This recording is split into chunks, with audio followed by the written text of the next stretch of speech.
Баршаңызға сәлем. Бүгін мен карамель қосылған пудинг жасаймын. Ол үшін 125 грамм сары майымызды орташа отта ерітіп аламыз.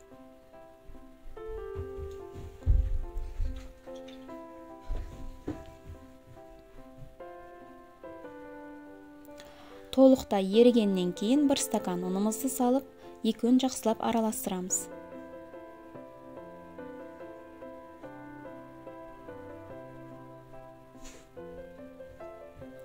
Одан кейін 1 литр сүтімізді құямыз, 1 стакан қантымызды саламыз, жақсылап араластырамыз.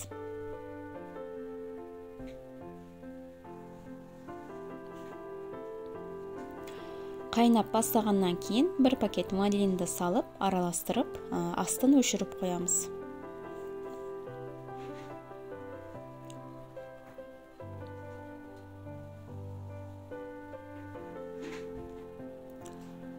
Толықтай біркелкі болу үшін блендердің көмегімен тағы да бір араластырамыз.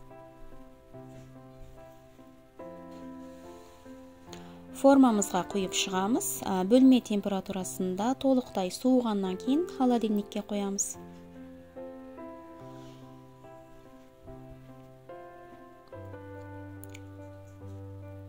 Енді карамель жасаймыз, ол үшін табамыз асты жабыспау керек.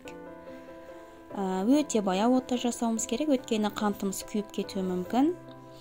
Бөлек басқа ыдысқа 1 стакан су мен 1 ас қасық крахмалды салып араластырып дайындап қоямыз.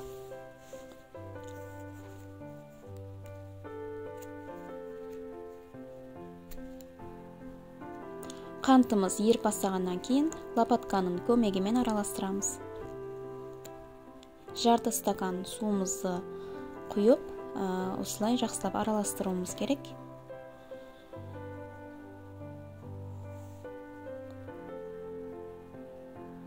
Оның үстіне бағанағы крахмалды суды құямыз. Осылай араластырып қайнатамыз. Дайын болғаннан кейін осыны пудингіміздің үстіне құйып шығамыз.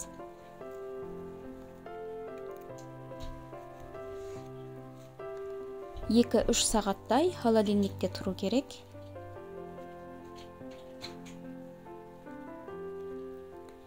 Міне біздің карамельді пудингіміз дайын. Видео ұнаса, арнама тіркеліп пікір қалдыруды ұмытпаңыздар. Кездескенше.